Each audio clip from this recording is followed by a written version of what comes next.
لنگی پہننے کا سنت طریقہ، لنگی پہننے کا سنت طریقہ کیا ہے؟ کچھ لوگ کہتے ہیں کہ لنگی سلائی نہیں کرنی چاہیے، ویسے ہی پہننی چاہیے، تو اس کا صحیح طریقہ بتا دیں۔ فردوس احمد انڈیا سے۔ بھائی کپڑے پہننے کا کوئی سنت طریقہ نہیں ہے، ہر قوم کا اپنا کلچر ہے۔ ہمارے نبی صلی اللہ علیہ وسلم نے عرب میں جو اس وقت کلچر تھا اسی حساب سے لباس پہنا آپ صلی اللہ علیہ وسلم نے۔ تو کبھی آپ نے جبہ بھی پہنا ہے، کبھی لنگی بھی پہنی ہے، تو جو آپ کو سوٹیبل لگے آپ وہ کپڑا پہنیں۔ اب پتہ چلا جی آپ کی شادی ہو رہی ہے، آپ لنگی پہن کے پہنچ گئے کہ جی یہ سنت ہے، تو اس طرح سے دیندار لوگ پھر مذاق اڑواتے ہیں شریعت کا بھی اسلام کا بھی۔ تو جو جس علاقے میں لباس کلچر کا حصہ ہے وہی پہننا چاہیے، ایک الگ سی چیز نہیں بن کے مارکیٹ میں آنی چاہیے۔ نبی صلی اللہ علیہ وسلم نے لباس شہرت سے منع کیا ہے، وہ لباس جو بالکل ہی آپ کو یونیک کر رہا ہو اور آپ اس میں تکبر میں آ رہے ہو۔ تو ہر قوم کا اپنا کلچر ہوتا ہے، ہاں دو چیزوں کا خیال کرنا ضروری ہے۔ ایسا لباس پہننا جو کسی غیر مسلم قوم کے ساتھ خاص ہو، ان کا شعار بن چکا ہو، کیونکہ وہ لباس جب آپ پہنو گے تو لوگ آپ کو وہی سمجھیں گے کہ شاید یہ اسی مذہب کا ہے، تو یہ ایسا لباس جائز نہیں ہے۔ نمبر دو، اتنا چست لباس پہننا کہ آپ کے جسم کے اعضاء سطر نظر آ رہا ہو، اس سے جھلک رہا ہو، یہ بھی جائز نہیں ہے۔ اور یا اتنا باریک لباس پہننا کہ باڈی پوری اس سے نظر آ رہی ہے، یہ بھی جائز نہیں ہے۔ اور مرد کے لیے ایک اور حکم ہے کہ لباس ہو یا جبہ ہو، کوئی بھی چیز ہو، وہ ٹخنوں سے اوپر ہونی چاہیے۔ شادی میں تاخیر کی وجہ سے رشتہ ختم کرنا، میرا ایک جگہ 2 سال سے رشتہ لگا ہوا ہے، اف اف اف، لیکن لڑکی والے شادی کے لیے مزید 1-2 سال دیر کر رہے ہیں، امام مہدی کا انتظار کر رہے ہیں بھائی، وہ اچھا گمان رکھیں۔ تو کیا میں اس رشتے کو توڑ کر کہیں اور رشتہ کر سکتا ہوں؟ مجھے رشتہ توڑنے کا گناہ تو نہیں ہوگا؟ عبد القیوم راجستھان سے۔ نہیں جی گناہ نہیں، بلکہ الٹا ثواب ہوگا آپ کو۔ 4 سال جوان آدمی اس زمانے میں نکاح کے بغیر زندگی گزارے تو یہ اپنے آپ کو خطرات میں ڈالنے والی بات ہے، گناہ کی طرف اپنے آپ کو دھکیلنے والی بات ہے۔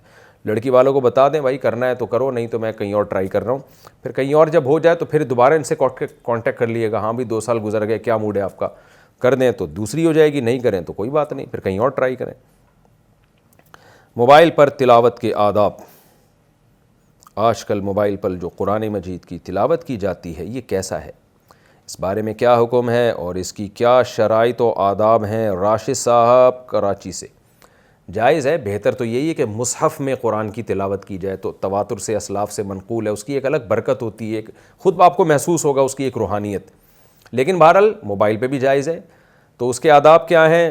موبائل پہ تو علماء کا اختلاف ہے کہ بغیر وضو کے آپ اس پیج کو ہاتھ لگا سکتے ہیں یا نہیں لگا سکتے۔ میرا خیال ہے بنوری ٹاؤن کا فتویٰ یہی ہے کہ وہ جو پیج ہے نا جو آپ نے موبائل پہ قرآن کا کھولا ہوا ہے اس کو آپ ٹچ نہیں کر سکتے بغیر موبائل کے، یعنی اس پیج پہ ہاتھ نہیں موبائل تو پکڑیں گے آپ لیکن اس پیج پہ ہاتھ نہ لگائیں۔ اور جامعۃ الرشید کا فتویٰ ہے اور بھی دیگر اداروں کا کہ نہیں پیج پہ بھی ہاتھ لگا سکتے ہیں۔ تو یہ اختلاف ہے، جب محققین کا اور اہل حق کا اختلاف ہو جاتا ہے تو اس میں احتیاط یہی ہے کہ آپ کوشش کریں موبائل پر بھی باوضو ہی تلاوت کریں، بہتر یہی ہے۔ اور گنجائش کی بات یہی ہے کہ بغیر وضو بھی تلاوت اس پہ جائز ہے، لیکن اتنی بات تو سب کے نزدیک ہے کہ وضو کر کے تلاوت کا ثواب بغیر وضو تلاوت سے بہرحال بہتر ہے۔ اور ایک اہم بات یہ بھی ہے کہ اگر آپ حافظ ہیں یا قرآن حفظ کر رہے ہیں اور بار بار آپ کو قرآن دہرانا پڑتا ہے اور بار بار وضو کے چکر میں آپ کو یہ خطرہ ہے کہ میں تلاوت سے ہی رہ جاؤں گا، تو پھر بغیر وضو ہی پڑھ لیں، پڑھیں ضرور بہرحال۔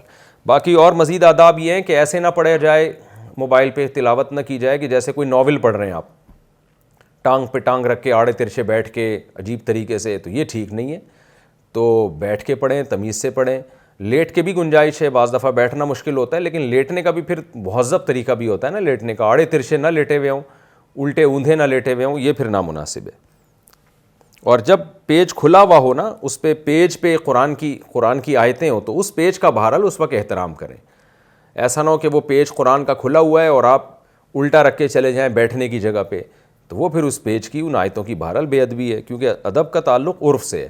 تو یہ آیتوں کو اس طریقے سے آپ کہیں الٹا رکھ کے چلے جائیں اور بیٹھنے کی جگہ پہ رکھ دیں، موبائل پہ قرآن کھلا ہوا ہے اور آپ اپنے بیٹھنے کی جگہ اس کو رکھ دیں، تو یہ نامناسب ہے، یہ بے ادبی ہے۔